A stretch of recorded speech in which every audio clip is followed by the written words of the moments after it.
episode 2 of Cookies, Coffee, and Crime. That's right. And I'm Jenny Godemo, Executive Director of Wood Library, and I'm Carrie Magnan, the Circulation Supervisor. Yeah, so we're going to talk about cookies first. Sure, yeah. As it always should be. Yeah, let's start off with that. All right, so if you're new to this podcast, we have a very fond love for cookies and coffee, Yes. and then an interest in true crime, which is kind of the format of the show. So Crumble Cookies always has a different menu every week, and so we are being surprised with... Ooh, that one looks good. I gotta smell it. It's got red topping. Strawberry? Strawberry. Yep. Oh, no, or raspberry.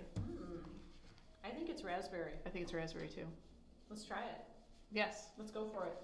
All right. Do you want to show what it looks like? Yeah. Oh, there it is. Yeah. Do you feel like you need to take a piece with some of the white frosting on it? Yeah, maybe I'll take this corner piece here. Okay. Hope it's not peanut butter. Me too. That would make for an interesting podcast. All right. Oh, it was really good. All right. So what is it? It's raspberry. Well, what the rest of it? It's a cookie. This is really good. That topping is so good. I'm trying to identify it.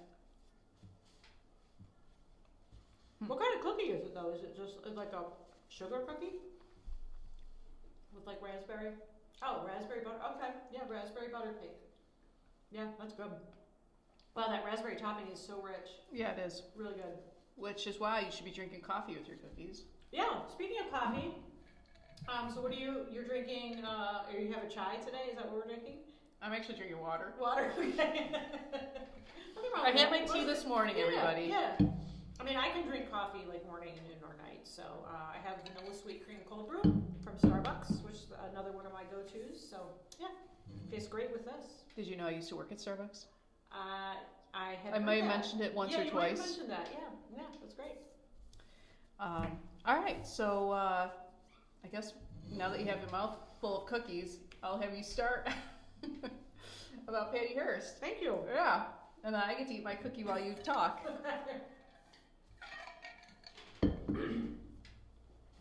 Okay, so as we mentioned in our last episode, we are going to be discussing the case of Patty Hearst. So we have some, my research I did, I wanted to read some contemporaneous magazines. So these are from, this Time magazine is from April 29th, 1974. This one's from September 29th, 1975. So this one would have been when she was still held captive, and this is after her release. So, but we'll talk a little bit about her story. So she actually likes to go by Patricia, that's what I've heard. Mm-hmm. She prefers that, so I'm going to try to call her Patricia, which sounds a lot more formal, but then, I don't know, we'll see. Patty flows a little bit better, I think. It does. Yeah. Do you think Patricia Hearst is going to listen to our podcast and be insulted we didn't call her by the right? I don't know.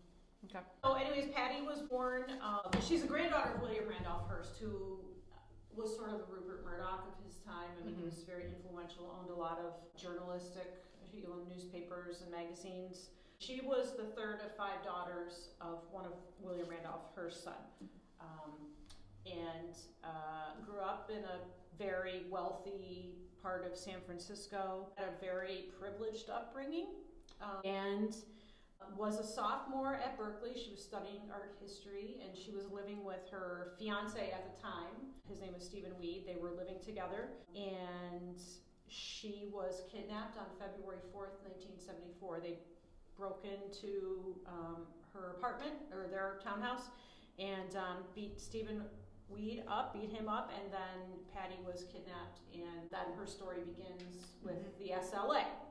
So, this happened so long ago, a lot of people maybe don't know a whole lot about her or what the SLA was. It's not really around much anymore. But the SLA was a group that was formed in the Berkeley area. They had goals of, equality, prison reform, but they were extremely violent, outrageous or anything. They were really upset about that. They thought that was kind of a fascist thing to do, whereas the school superintendent's position was they were having some issues with gang violence on their campus, so they wanted to make sure that the people on campus were school students. That's why they were going to issue student IDs. So anyways, that was the SLA's first political act, and believe it or not, there is still a member of the SLA in prison today for that murder. Oh, really? Yeah, so it's kind of hard to believe. He's the only SLA member that is currently in jail, and he's been in jail for decades. So, Is it life imprisonment? It wasn't. It was a 25 years to life. Oh. And he's been in there more than 25 years. So he, but has been denied parole many times. Okay. So, yeah, not sure about that. So anyway, she's kidnapped February 4th, 1974, and is really tortured. I mean, she's held in solitary confinement. She's held in a closet. She's threatened with death daily. They threatened to hang her from the ceiling. They threatened her with all kinds of terrible things. She experienced a lot of really traumatic experiences while she was held by the SLA. And she was, initially the SLA's plan for her was to hold her and then exchange her for the 2 people that were in prison for this murder of the Oakland school superintendent. They also used her her family connections to do like food distribution, which was moderately successful. But anyways, in April of 1974, she sort of joined the SLA. Oh. So, yeah, Okay. so it's interesting because I think a lot of people are And you like, said she was kidnapped when again? she was kidnapped in February of 1974. Okay. So I think there's been a lot of confusion or a lot of questioning why she joined the SLA. Like, what did she join them because she agreed with their political positions? Like, she wanted to Or be a maybe member? she didn't have a choice. She felt like she didn't have a choice. And a lot of people just believe that she was a victim of Stockholm syndrome. Did somebody say Stockholm syndrome? Yes. And so, you know, it's interesting to think about whether the kind of conditions that she lived through while she was being held hostage would cause her to become a victim of Stockholm syndrome. And I think a lot of people wonder about that. Gotcha. Well, I jokingly said Stockholm syndrome because actually I'm going to talk about the case that defined Stockholm syndrome. So do you know anything about that case? I know, you're eating your cookie. You're not off the hook yet. I wasn't sure if you knew much about it. I know a little bit, but why don't you share a little bit more about it? So I researched this case, and history.com was a great resource. So on August 23rd, 1973, an escaped convict named Jan Erik Olsen, he failed to return to prison after furlough for a 3-year sentence for grand larceny. So, he was furloughed for like a weekend or something? Yeah, exactly. Okay. Yeah. So, they get vacation time, and in prison? Yeah, Okay. they let him out for a little bit. Okay. Yeah. And then he didn't come back. Okay. And decided to rob a bank. Oh. Okay.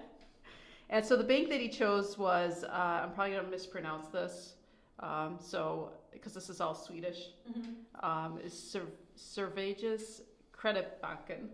Okay. So a local credit union or something, right? Yeah, a local bank. Yeah. It's actually one of the largest banks in Stockholm. Yeah. So he entered the bank with a loaded shotgun, or a loaded, I should say, machine gun. Okay. He fired at the ceiling. Wow. And he disguised his voice as American, which I thought was very interesting. He cried out in English, "The party has just begun." So he wounded a police officer who was responding to a silent alarm, and then he took 4 bank employees hostage, and it was 3 women and 1 man, and they retreated to the bank vault. And his demands were more than $700,000 in Swedish and foreign currency, a getaway car, and the release of Clark Olofsson, who was serving time for armed robbery and for acting as an accessory in the 1966 murder of a police officer. Did they know each other in prison or something? Yes. Yep. All right. So, what do you think the police did? Do you think they gave in to his demands? No, I don't think so. I'm going to predict no. Within hours, the police delivered on his demands. Except for the demand to leave with all the hostages in tow to ensure a safe passage. That seems interesting that they would give. They gave him all the money. They gave him a getaway car, and I think the getaway car was actually a Ford Mustang. So like it was like in style, like getaway car in style. Wow. And they brought him his friend from prison. Okay. That just seems strange. I mean, yeah. I don't know. I would. But they refused to give in to him being able to leave with the hostages. Okay. So of course, even as for today, like in today's world, you know, anytime something like this happens, it's all over the TV. Right. TV, internet, whatever. I mean, obviously it wasn't internet back in 1973, but like people were glued to their TVs wondering what was going to happen with this hostage situation. So Olsen, his benevolent acts curried the sympathy of his hostages. So this is the beginning of the discussion of Stockholm Syndrome, of why, or where this actually came from. So one hostage was shivering, and she said she had a really bad dream. So Olafson gave her his jacket, and then he gave him a bullet from his gun as a token, you know, just something to calm her down and as a keepsake. Thoughtful. Yep. And then he consoled another hostage when she couldn't reach her family. She was trying to call her family. And he kept telling her, you know, try again. Don't give up. Keep trying to call your family. So he was supportive. He was very supportive, yeah. And then when another hostage complained of claustrophobia, he allowed her to walk outside the vault attached to a 30-foot rope. So she was essentially wearing a leash, but she was able to walk around. Yep. And she says that she remembers thinking he was very kind to allow me to leave the vault. Mm-hmm. So instead of thinking, like, why are they doing this to me and keeping me in this vault, it was more like, oh, he's so thoughtful. He let me walk around outside on a leash. Right. Then by the second day, the hostages were on a first-name basis with their captors, and then they started to actually fear the police more than their abductors. The police commissioner went in to inspect the hostages' health just to make sure everyone was still feeling okay. And the captives actually appeared more hostile to the police officers and more jovial with their captors. So how long were they in the bank vault, I mean, altogether? I think it was, what did they say, 130 hours? Oh, wow, okay. Yeah. Right. So that's like 5 days, like over 5 days? Is that what it equals? Right? Yeah. Yeah. That's, Yep. No, you're right. 5.5 days? Yep, 5 days. Because that was on August 28th that they were able to escape. Spoiler alert. Okay.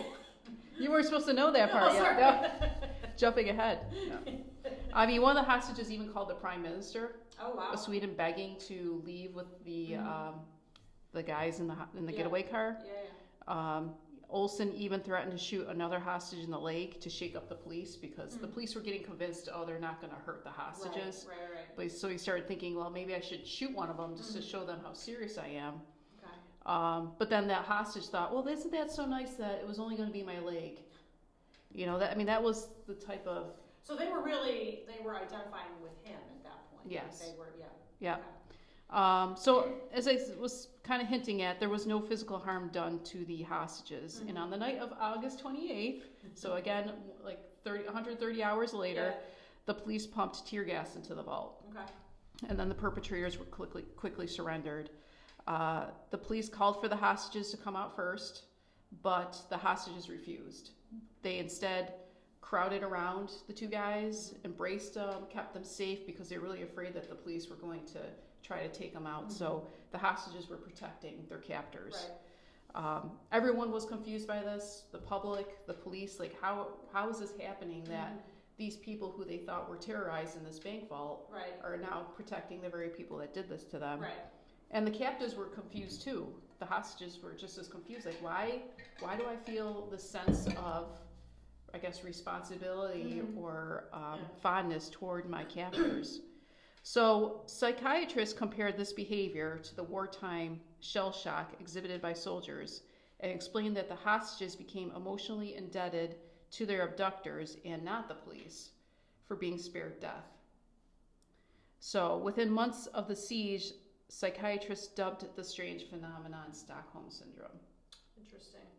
And even after Olofsson and Olsen returned to prison, the hostages made jailhouse visits.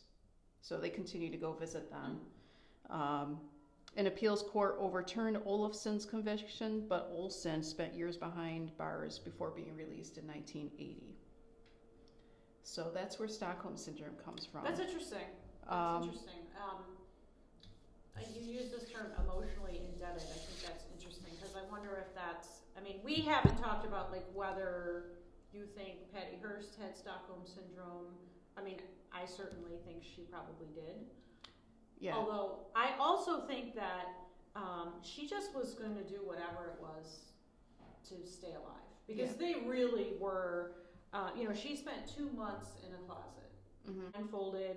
She had threats of execution daily. They were going to hang her from the ceiling. She was totally cut off from the outside world. She had the only people in her world at that time were the people that were screaming at her about the SLA and about their goals. Eventually she's given a little bit more freedom. When she was first kidnapped, she was blindfolded, so she couldn't see anybody else. Then they take the blindfolds off, and she's able to see the other members of the group. And she's, maybe in some ways she feels like she's spared. She's not going to be killed, and maybe she does feel this, connection to this group. But I definitely think that, I think about myself, and I'm like, if I was kidnapped and held in the closet for 2 months, I would do everything I could to get out of there alive. Yeah. Right. I would want to see my family again. So do you think she had it, or do you think she was faking it? I don't know. Because did she ever mention that they showed acts of kindness toward her at all? Did she ever mention anything? Yeah, I guess, I don't know if she mentioned that, right? But one of the things that really surprised me doing this research was how long she was actually gone, how long she'd been kidnapped. Because before I started doing this, I thought it was, I don't know, a couple months. Yeah. It was actually like a year and a half. So, she did develop relationships with the people in this group.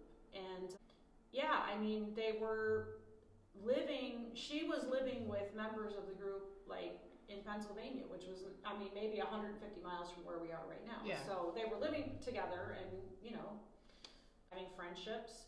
So I don't know, I'm conflicted because it's like, now was she doing these things just to stay alive, or at that point? Maybe in the beginning. Yeah. And then, you're right, a year, or a little bit more than a year. Yeah. That's a long time. It was 571 days. Yeah.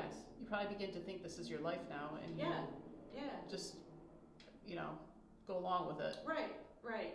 So I don't know. I definitely think that from what I've read about her when she was kidnapped, she wasn't especially political. Like, there was a lot of things happening in the Berkeley area in the early to mid 70s.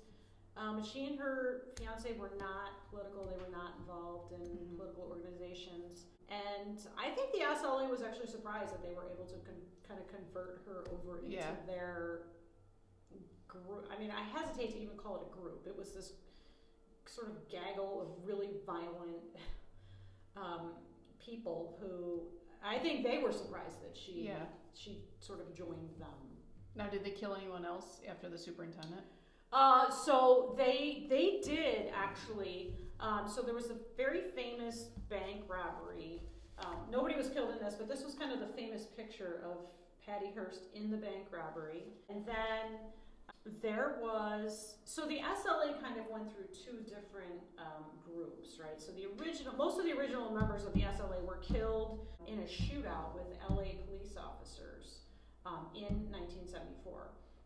Patty and a couple other members were not at the house when they had that shootout, so they survived, and they kind of went on the run, and they sort of reformed almost, and committed some other crimes in California, one of which included there was another bank robbery, and a woman named Myrna Opsel was killed in that bank robbery.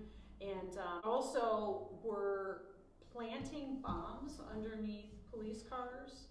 So nobody was killed from that, but the Myrna Opsel case is interesting because there were some SLA members that were on the run still into the late 90s and 2000s, and they were found and they were tried for her murder. So most of them served some jail time. Patty Hearst did not serve any jail time. She was a cooperating witness with the prosecution. But Patty Hearst actually was convicted for her role in this bank robbery, the first bank robbery, and was sentenced to prison after she was released. They found her. Let me go back. So she's kidnapped. She's on the run. She's caught in May of 1975. I believe it was May. I'd have to look back at my notes. But she's charged for the crimes that she committed while she was a member of the SLA, and she was sentenced to prison. Jimmy Carter commuted her sentence, and then she received a full pardon from Bill Clinton. Okay. So she has a clean slate as far as any crimes that she committed, but she was a witness in this case from the early 2000s.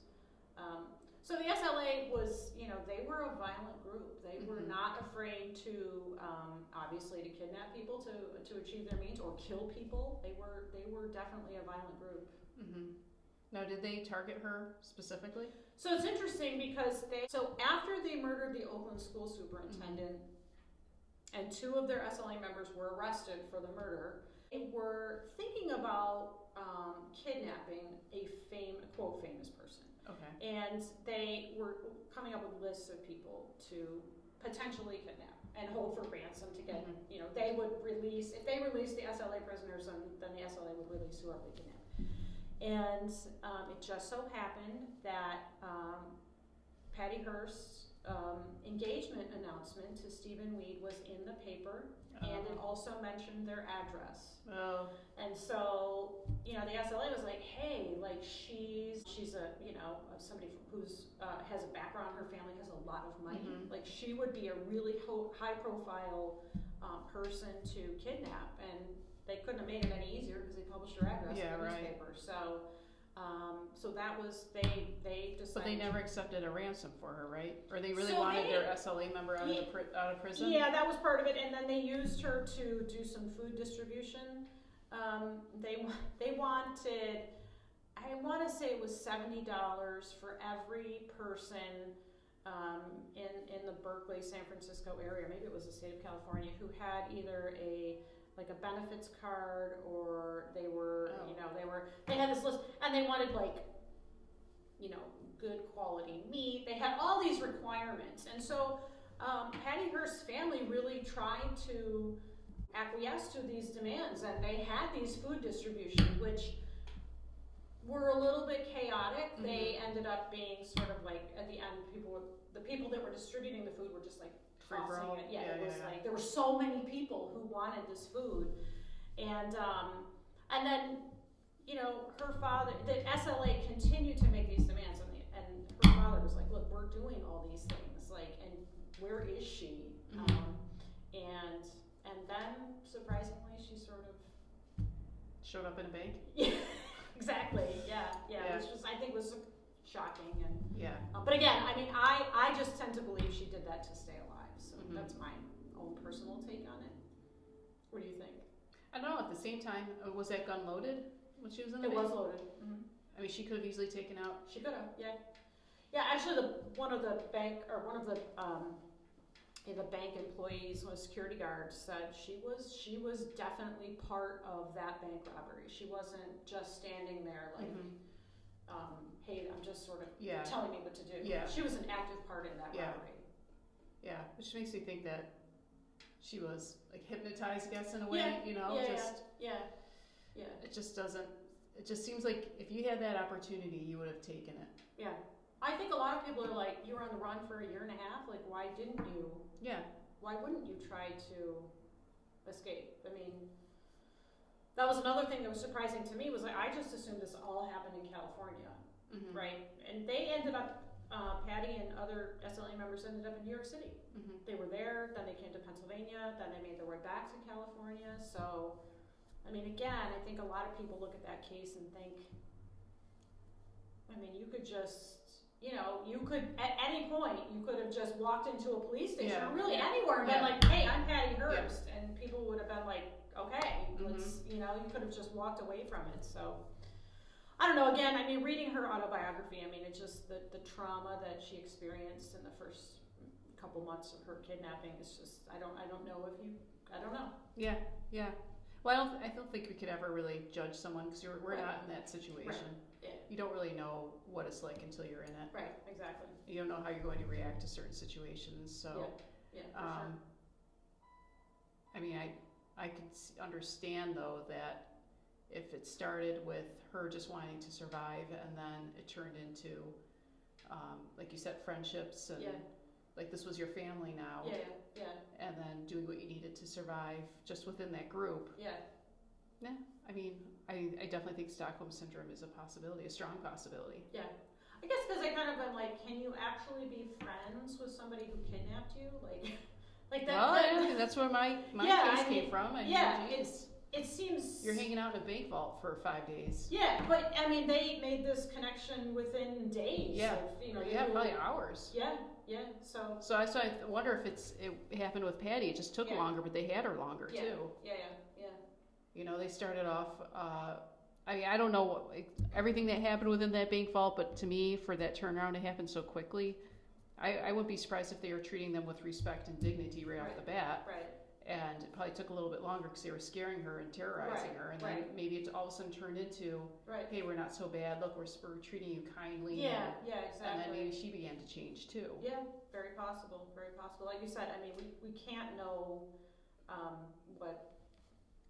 what other people go, you know, what they go through and how that affects them. I mean, I think she had a really traumatic time, and then it sounded, from what I'm reading, I mean, it's hard to believe that she could be gone for that long, because just when you think about our time now, it's like with, you know, cameras everywhere, and instant news is instant now. Like in 1974 and 1975, it was a huge story. It was like, where is she? You could not find her anywhere. So I mean, it's a big country, so she went from coast to coast. Yeah, I mean, you're at a farmhouse in Pennsylvania. They had no idea she was there. So, anyways, it was a really interesting case to read about and to rediscover. So, yeah, I definitely, I would say that she had Stockholm Syndrome. That's kind of my take on it. Yeah, I would agree with you. Great. There you have it. Yeah. We agreed on the cookie. We agreed on the crime. Yep.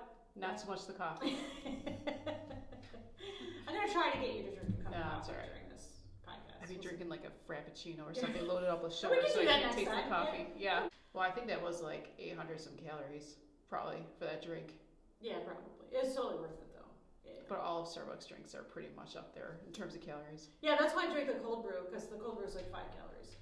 Even if you get a Trenta, which and then you can have a 500 calorie couple cookie. I'm saving all my calories for the cookies. Yeah, so, that's smart. Which is a good trade-off, I think. Yeah. So.